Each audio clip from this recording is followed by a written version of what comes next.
everyone. Welcome, Sideline Podcast, episode 218. We're back from the All-Star Weekend. We'll touch on that for a little bit. The game was finally competitive for once. It's been a long time coming, but I think Adam Silver might have cracked the code, at least for a little bit here. But our main topic for this episode is the AFC West. We'll see how this division fared this past season and give you guys an outlook of what's to come during the offseason and even into next year. So, all that being said, guys, stay tuned.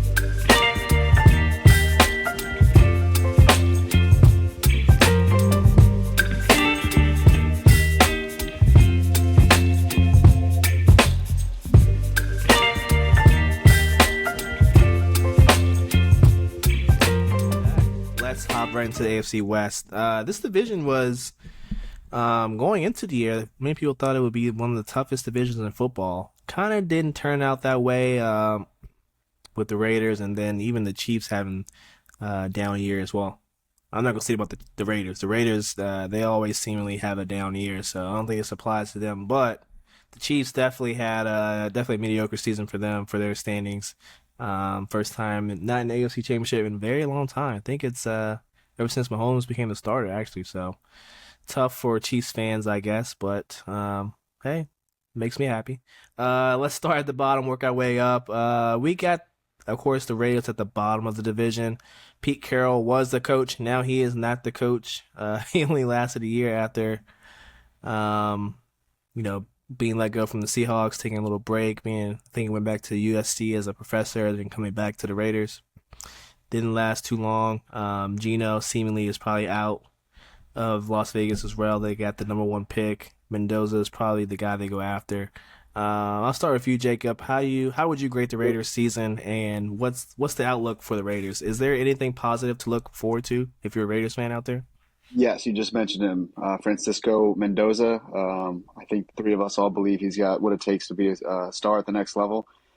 Looking back on this season, though, I think there were actual expectations. They went out and traded a third-round pick for Geno Smith and gave him like a $42 million extension, $42 million a year, I'm pretty sure.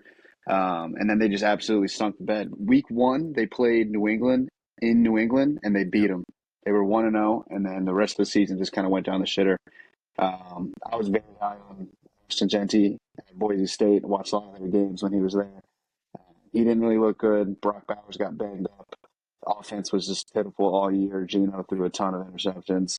And, yeah, that was a horrible, horrible year. But it's kind of like a clean slate. Get a new, fresh coach in there. Kubiak's fresh off of winning a Super Bowl. And fresh new quarterback, and but kind of build around Gentry and Bowers. I mean, there's some pieces. The Raiders really need to spend a lot of money this year on the offensive line because I think everybody that likes football doesn't want to see Mendoza get killed every single play. So I would definitely invest in an O-line and hope that his game can translate. And they got some fun pieces. So I don't think it'll be a quick rebuild, but I definitely think the Raiders have a potential future in the next 3 to 5 years. Yeah. Certainly agree with you on all those points there. Lawrence, how would you grade the Raiders season, and do you have similar sentiments about their future this offseason? Okay, I feel like the first overall pick, like no matter which way you look at it, like the return on value that you have from this pathetic season that they just had. I mean, like Jacob said, you beat the Super Bowl contending or the Super Bowl runner-ups. Week 1, and then didn't do anything with your season. Geno Smith, as we just said, completely outed himself as a bum, not going to get on the spot. If he does, he's going to be a backup, maybe a backup to the backup. Anywho, on to the Raiders. I mean, okay, so you can look at it two ways, right? It's a new regime. They're going to have to redo everything.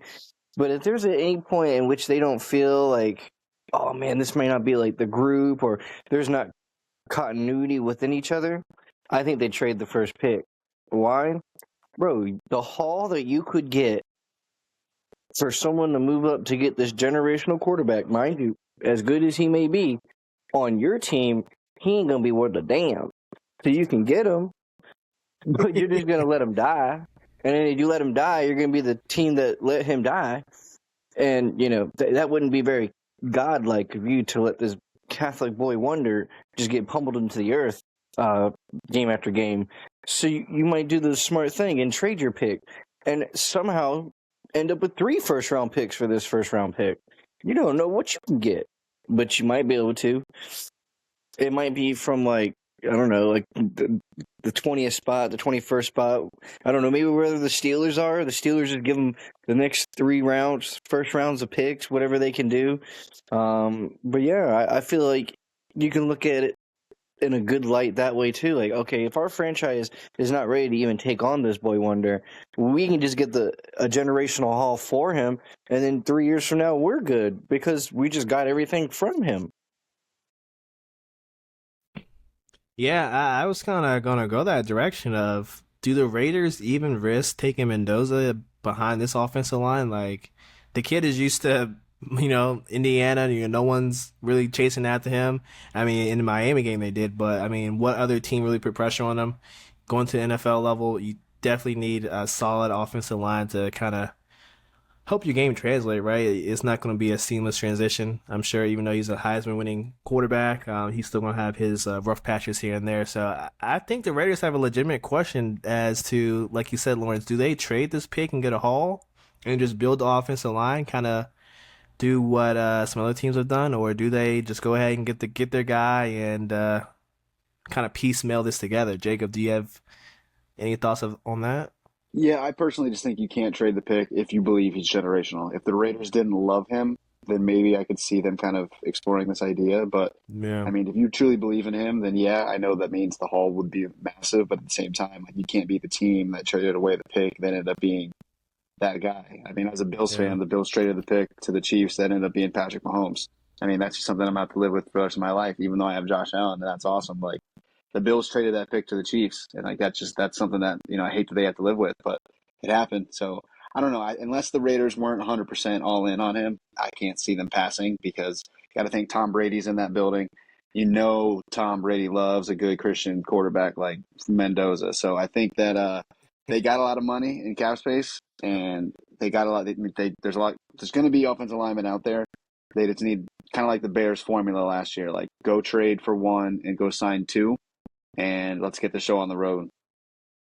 Yeah, I think both of you guys are right. I think if you think this is the guy, you get him. But also, I agree with Lawrence. Like he might be the guy, but you put him behind the offensive line, and even that new regime, we don't know how the new regime is going to turn out. It could be a very big mistake. He might be maybe end up killing the guy. So I don't know. It's a tough call. Tough call. We don't get paid those bucks to make that tough call, but be interesting to see what they do. Next up, we got the Chiefs. Like I said, down a year, first year they're not in the AFC Championship game. I think since Mahomes became the starter. So yeah, if you're a Chiefs fan, you're not used to being in Cancun in early January. So Mahomes is out, tears ACL, backup ain't doing too much. Basically the whole team's falling apart. You got a lot of old vets who they paid a lot of money to. They got a lot of young cats who they gotta pay, but they're letting them go because they can't pay them. Um, they're kind of in a weird spot. Well, they're not, totally rebuilding, but they still have to retool this thing around Mahomes and seemingly Kelsey. I think he's gonna be back another year. Um, and then also Jones. So they're kind of in a tough spot. Lawrence, I'll start with you first on this one. How would you rate the Chiefs season, and what do you think they need to do to get back into playoff contention? Ooh, well, first they have to hope that Mahomes is capable of playing game one. If he's not able to play game one, first game of the season, I don't know. I think we have some question marks to raise. 'Cause I don't think there was any sort of backup on that team that was, I don't know, worth getting them through a few games. And if you're the Chiefs, you're going to have to start off, I don't know, at least average in order to get the season rolling. You can't end up too Yeah. far behind the big heavy hitters at the top. Because we lost, well, last year the number one team lost 4 games. So you lose 2 off the gate because you don't have a good backup quarterback. You're already sitting at such a big, big deficit, and it's bigger than it seems. Second, like I think the O line, the ideas they had for it, I just don't think they paid out.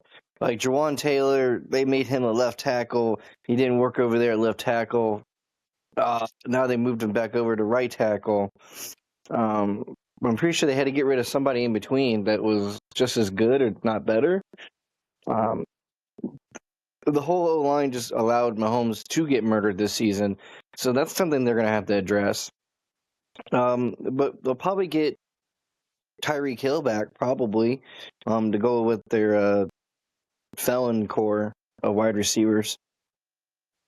And then on defense, I think they just have to get like extremely younger at certain pieces. Like they just need some D tackles that aren't Karlaftis and Chris Jones because, okay, when I'm watching the game, they say Karlaftis and Chris Jones all the time. They don't say anyone else's names, and I've been listening to their names for years now. I know those guys have got to be in the old. Yeah, like I said in the preview before you spoke, yeah, the Chiefs are old at a lot of spots. They pay a lot of these older guys a lot of money.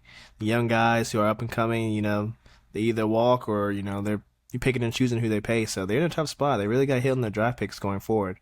Jacob, what would you grade the Chiefs season in? What are some things they need to do to get back into playoff contention? Yeah, definitely a failure for a team that had Super Bowl aspirations. You could tell last full season in which they made the Super Bowl and lost to the Eagles, they were Yeah. a team that they weren't a good. They won a lot of games, but they didn't win. They kind of remind me of the Eagles this year, where it's like they won those close, gross games that they really, really had no business winning. A lot of the one-score games, I think they were like 10-0 in. They were finally started to catch up to them. They lost this year. Obviously, you got to get a lot of guys back healthy. Obviously, you got to work in a lot of money because I know they're tight against the cap. But yeah, I think Lawrence said it well. I mean, they're old. They need to rebuild the offensive line. They need to potentially get some more skill guys. Tyreek Hill being released, the first team I thought of was going back to Kansas City. And yeah, I mean, you can't count out a team if they have Mahomes, but definitely a bad year for him. And I'm sure they'll run it back and they'll be motivated next year. Yeah, we'll see if he's actually back for the opener. I think it's probably highly unlikely, but hey, it's Mahomes. He'll work his ass off to get back. I think even if he does come back week one, is he's not gonna be the same guy. It'll take some time to get back to where he was. And even like you said, Jacob, he didn't play good last year, even before the injury. So it's basically you asking him to come back to his play 2 years ago. And maybe Tyreek Hill helps if he does decide to come back, but they have a serious deficiency on the offensive line and I guess running back too. Pacheco hasn't really turned out besides his rookie year. Kareem Hunt, nice vet, but not really a workhorse back that you want, right? He's getting up there in age, so They I know a actually lot of said Kareem Hunt had a more successful third down completion rate than the tush push this season. That was may be something true. that was something they did push. But I will agree with you with the Pacheco thing. He is just strictly I run really hard up the middle, and I think sometimes watching him play, he doesn't pick the right lane or go between the correct. I would just say line. Like he should hit the A gap instead of hitting the C gap. Just things like that. But like, he hits the hard line hard, and I mean that's kind of where he is. His injuries are all based on him just trying to hit harder than the guy in front of him, which I don't know. I don't think he's big enough to be hitting like that. Yeah, I agree. Like I said, a lot of outlets out there have the Chiefs mocking or mock drafting Jeremiah Love, which would be a nice pickup for them. Definitely could use running back help, but the Chiefs, like I said, they got a lot of older guys who they probably need to replace, but they just tied up in all this money. We'll see how they kind of do some cap gymnastics to kind of free up some money and make some hopefully aggressive signings for the future. But next up, we have, I believe, the Chargers, who also O line completely decimated, lost their right tackle before the season started. Joe Alt, in and out the lineup before he's finally ruled out the rest of the year. Um, Herbie, his fingers broken halfway through the season or towards the end.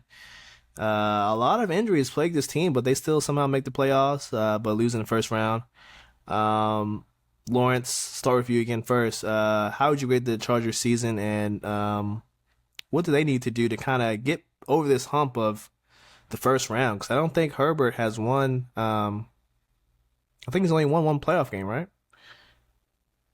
I'd give their season a B, mainly because like I don't know, they were like a borderline. Maybe they should make the playoffs. Maybe they shouldn't make the playoffs. But with 3 weeks, 2 weeks left in the season, we weren't thinking, oh, maybe they won't make the playoffs. Maybe they'll make the playoffs. We knew they were making the playoffs. They did the work they needed to get there. However, I think it's like back when they were in San Diego, back when they are the Chargers now. They must not have very good like workout programs, strength and conditioning coaches. They're always hurt. Like they legitimately are always hurt. Now, mind you, this year with Herbert, not really his fault. He didn't have he literally did not have an O line. Like left tackle, right tackle, both gone. His center was literally rated one of the worst centers in the league. I remember, and then when I think it was like the day of the game in their playoff game, they showed their whole O line, and their O line was legitimately all 30, like 2 and below. The highest rated O line player was 32. Now, mind you, some of them were like, it was like 30, 38 out of 48, you know? Yeah. This man was, the best one was not even better than the next best one on any other team. There are some teams that have double better than him. So we just need to be looking at this from a different point of view. Like, it's a hardball team. He did the right thing getting Joe Alt. I think he needs to do the right thing, and he just needs to run training drills constant this offseason. I'm going to get 4 or 5 O-linemen. We're going to fix the depth. We can't – there's not one person on this team that can be ran back with. Like, you can't. You were bottom tier in the league. You were the worst. Jacob, anything to add to that? He said it so well. Marvin Hampton had a good year. He looks like he's going to be nice. Yeah. I trust the coaching staff. I'm pretty sure Herbert's 0-3 in playoffs. I don't think he's won a game in the playoffs unless I'm misthinking. So that's kind of their big thing. Is they're one of those teams that you can kind of count on to sneak in as a wild card, probably that 5 or 6 seed. But until we see him win in the playoffs, that's all they're going to be, you know. So good year. I'm sure they'll be right in the same spot next year, and it'll all come down to that playoff game. And if Herbert can finally will his team to victory, because no one can question, you know, how tough he is and how, you know, good of a quarterback he is. But I mean, he's not leading them to wins when it matters. So that's really his biggest issue. But I think he's still got a lot of time, and the team. I mean, the defense was really good. They just got to fix that damn offensive line, and hopefully they'll be able to do that. Yeah. I mean, I agree with you. Like Herbie, you know, until he wins a playoff game, he's still gonna be question marks there. I think, you know, he'll have a better chance once his offensive line gets fixed. I think Joe Alt was the right pick.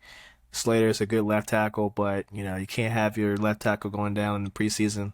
Like Lawrence said, they gotta do something with the weightlifting, the strength and conditioning. Like somebody needs to be fired.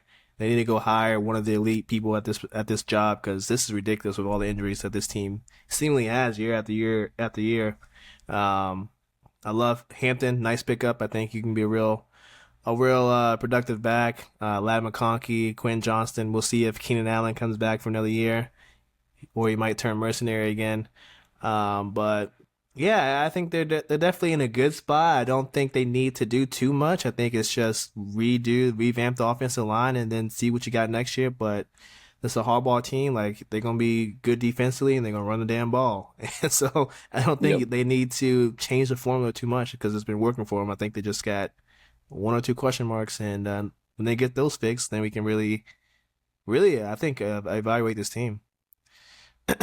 Last but not least, we got the Broncos. Broncos won the division, runner-ups in the AFC Championship game.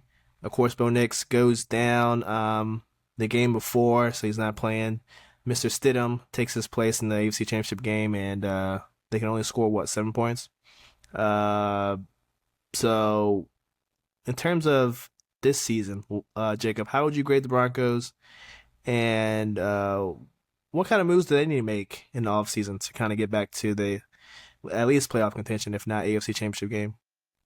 I thought they had a good year. I think Denver was one of those common sleeper teams that a lot of people before the season were like, oh, you know, Denver could be really good this year. They got a good defense, so next year too. And that was basically, you know, their year in a nutshell. We talked about it weeks ago. Denver did win a lot of comeback games, so as well as their record was, they didn't necessarily always play to that well record. I specifically remember that game against the Giants. I think they were down like 30-0 and then came all the way back late. Definitely had one of those scary comeback games, but I mean, I think they're well coached. I think the defense is obviously nasty. They're also kind of one of those teams that you don't necessarily know if you can believe in them when it comes to winning big games. Obviously, they beat the Bills in the playoffs, which was a huge game. So, I mean, I think their future's bright. Obviously, you got to get Bo Nix healthy. I mean, he's already like 35, so you got to squeeze out all the juice while you can with Bo Nix. No, I think they're a good team in terms of what they need to do. I would just get more depth. I think they lost their defense coordinator, a lot of defensive guys in the room, so I would maintain that defense and try to get some more weapons because I like Cortland Sutton a lot. But I don't think Cortland Sutton as the number one is going to win any Super Bowls. Personally, say that the Bills are going to go trade for him. I'm going to change my mind, but I think we need more weapons, more consistent guys for Bo Nix. But overall, I mean, they had a great season, number one seed. So good on them, but that division is going to be tough with the Chiefs and the Chargers storming there. Couldn't agree more, Lawrence. How would you rate their Um, season? I rated this season like an A. You know, they got to where they needed to be. They kind of couldn't help it at the end. Like the situation they were put in. What were most teams going to do in that same situation? Probably the same, or if not less. There wasn't a whole lot they could do. I think next year, personally, I think is going to be a downer year. I think the Broncos are going to crash really hard. I think the fact that they're going to have to play a number one schedule with the defensive pieces that are probably going to be moving. Like, coach leaves. That means a few of his key guys always like to bounce as well. Go join him at the new place. Or, it's not going to be the same old, so I'm going to leave sort of deal. But I also think, like, since it's come out right at the end of the season, like, you can't just, like, kind of ouch Bo Nix and be like, it's my play calling that got us here, blah, blah, blah. Like, I think ego check. Like, I think ego at the door. I think as good as he coaches he is, you can't ego yourself out of your team. He kind of disrespected Bo Nix a little bit. Is Bo Nix some awesome quarterback? No, but he's still your guy that you have on the books for a few more years probably. We definitely saw the guy behind him you have ain't cutting it. He only scored 7 points, and I don't know. The defense tried for you, but they couldn't do it, and the defense ain't going to be the same. So I could easily see next year, we're going to call it a down year, but I mean, if they win 8 or 9 games, it's a down year. It wasn't what it was last year. You're borderline making the playoffs. Yeah, I agree. I think I agree with Jacob. They got to get some depth, especially at the skill positions. For me, I want to see them get a true number one. I think Bo Nix deserves that. Gordon Sutton, good number 2. Reminds me of Diggs. Could be a number 1, but at his age, probably best at a number 2. I feel like they got too many gadget guys on this team. Even the running backs, I feel like, are gadget guys. Like, I feel like they need to solidify, if not number 1s on these, skill positions, at least a strong number 2. I feel like Courtland Sutton's the only one where you can say, okay, that's a strong number 2 skill guy. Everyone else is kind of like, we just going to make do with what we got. And I guess some of that's due to their cap situation with Russ, but I think that should be relieved come the new league year. So they have no excuses as to why they can't continue to add to the offense to make Bo Nix's job a little bit easier, because he had a down year in terms of just accuracy and just decision making, because his guys just weren't getting open, or they're just not good, So I feel like if they want to continue their success, they got to at least start there. I think the defense will be fine. Offensive line is one of the best, if not, top 3 in the league. So I think they're on the right track. I think the skill position is probably where they're lacking. Yeah, I agree. Yeah, they could obviously shore that up, and I think you guys are right. Like, and I think it also goes to the fact that, like, all their guys outside of Sutton seemingly are constantly always missing time with injuries. Yeah, like Troy Franklin, always in and out, hit or miss. Pat Bryant, like he had flashes, but then he was almost always injured. And Marvin Mims Jr. Like, I'm pretty sure Mims Jr. was always injured. He's just a gadget guy. He's just a run straight and catch, Yeah, but Yeah. they're not even putting consistent games together to even give Bo Nix, I would say, synergy game to game. Like, I kind of felt like of his wide receiving group, there's always someone missing in the rotation piece week after week. Like, oh man, like these plays would be awesome, but every week there's a different guy playing a different route. No, I agree. I think the team chemistry and, like you said, synergy plays a big factor into it. Moving on to the NFL, or not NFL, NBA All-Star Weekend. I don't know if you guys watched, but at the very least, the All-Star game itself was very competitive. I think they had a very competitive 3 out of 4 games there. I think the old guys ran out of gas there, playing 3 games in a row. Don't know whose idea it was to have that a possibility, but hey, games 1, 2, and 3. Kicking it off with game 1, Wemby was pissed that that Team World lost the first game. He was pissed, and I kind of set the tone for the rest of the games here. Jacob, I don't know if you caught the All-Star game, but you have any thoughts? I actually didn't catch it at all. I actually didn't miss it. Shout out to Dame. I got the notification that he won. That's hilarious. Yeah. No, honestly, I'll kind of just be the fan here and listening to you guys because I didn't hear it, but I didn't know Wemby got pissed. That's hilarious. So I guess my question to you guys is how did you guys like it? Was it competitive? Like, do you think this is going to be something to do in the future? Yeah, I didn't see any of it. I thought the old guys was cool, especially like in the skills competition. Because what was it, McGady? Was that the one who was going crazy? But then some of the other guys they brought in for the skills competition, they just weren't it. And Team Knicks, you could kind of tell from the beginning was going to be the one who won. Yeah. I don't know. They just kind of felt like they had a piece for everything, and their old guy wasn't older than the other team's old guy. In terms of the All-Star format, I still think they have a problem of not everyone playing up to it. I feel like right this year, at least, it was a little bit more competitive because, like, I don't know, Ant, he kind of wanted to outdo KD. KD, at least the first couple, seemed like he was interested in just, I wouldn't say horse playing, but, playing a little harder. KD wasn't playing like, let me get in your face lockdown defense, but he also wasn't standing 5 feet from the guy like, I don't know, like like a LeBron was or something. Or let's say a Jokic, because like Luka and Jokic just don't care. They don't try. It's like, it's nice that they're getting voted into it, but like, if you're not going to participate in the game, what's the point? Yeah, I agree. I agree with you on that. Yeah, like I said, games 1 through 3 were competitive. Wemby set the tone. And then game 2, the young guys versus the old guys, US. They were going at each other. KD going at Ant, and some of the older guys were really trying to beat the young guys. So I mean, you can look at the scores. Like there was single possession wins.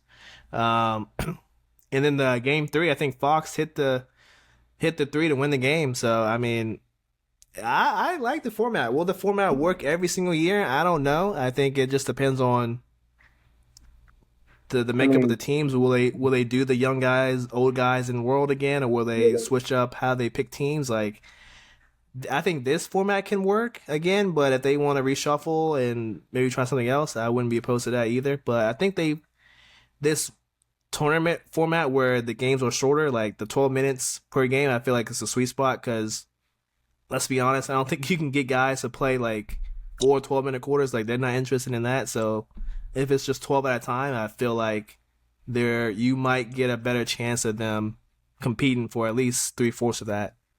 If that makes sense. But yeah, shout out to Dame. Win 3-point contest, and Booker had him, but he had just had to miss the last 3 of the money rack, which was his last rack. He could have actually won, or at least tied to go to overtime, but he sold, man. He sold. Praying on that downfall. Yeah. So next year, I think it's in Phoenix next year, and I think we got tentatively Dame, Clay, Steph, Book, and whoever else. Maybe they'll get some past champions to make this like the biggest 3-point shooting contest of all time. But I think the NBA definitely got some. I was going to ask. I think Klay Thompson kind of lost his shot.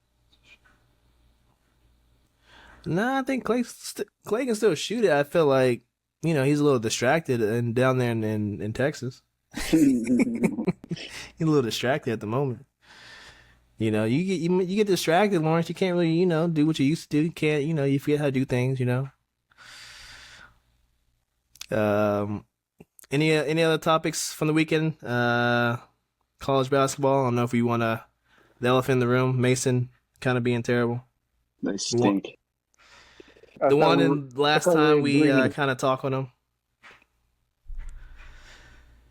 Yeah. I just wanted to broach the topic. I don't want anyone want to give their final thoughts because I think this is probably the last time we'll bring them up because they have been a shell themselves, losing back-to-back games. Just don't look like the team I saw to begin the year. I don't know what they're gonna do with Mincy, but he couldn't shoot with his wrist after that last game, and I think once he got injured, they didn't score. I think they scored like 10 more points, and they got almost blown up by 20. Like, I think the season. I don't know if it's chalk or not, but it's getting there. It's A10 tournament or bust. If that means you got to bench everybody and get them healthy for that game when it starts, Yep. maybe we don't even know if they can do that because they might not even be able to hang on to the top 4 spots. I mean, they're in the trenches. Dayton was slumping. They came into Davidson. They took care of Davidson. I don't know what else to give you. I think Mason they might be smoked.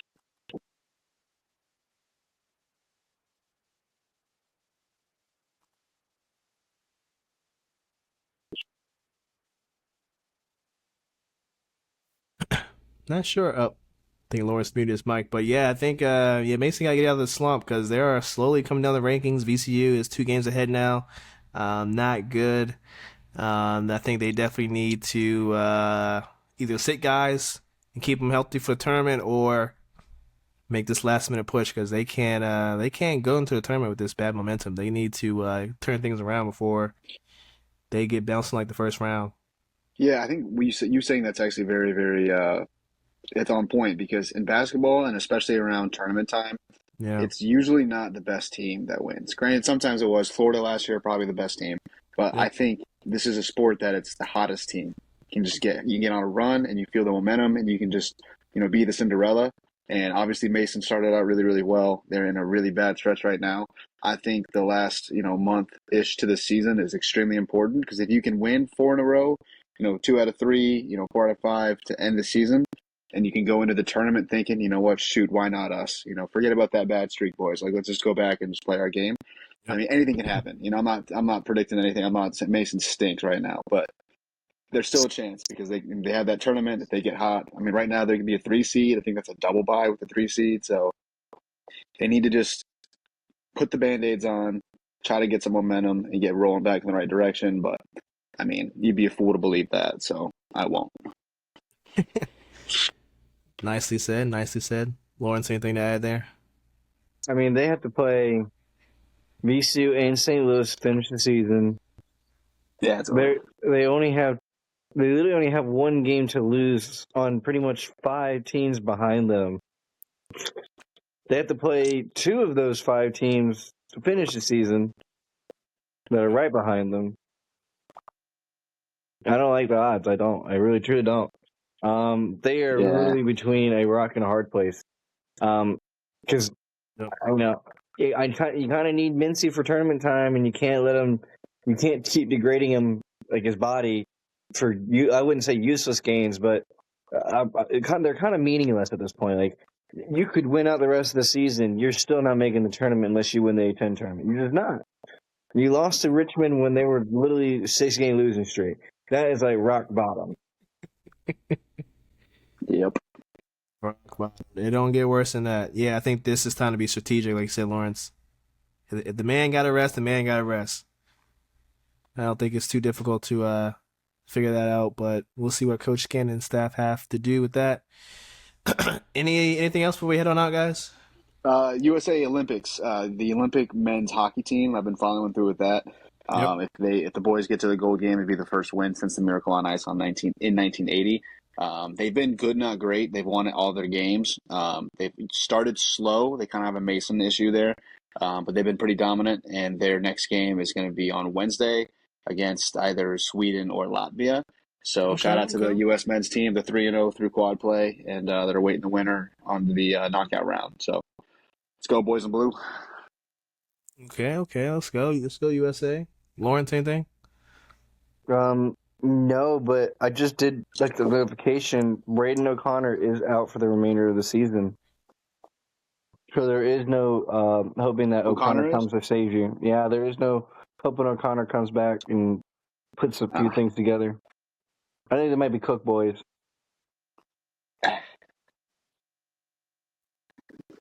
Well, not the news I wanted to hear, but well, yeah, hopefully we gotta find the magic from some guy on the bench. You gotta come bring it, because it's not looking too good right now.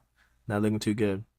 All right, everyone, that is the end of this episode 218 Sideline Brief Podcast. We will catch you later this week. Thank you guys for watching on YouTube and listening on Spotify. And with that, we will see you later this week. Peace.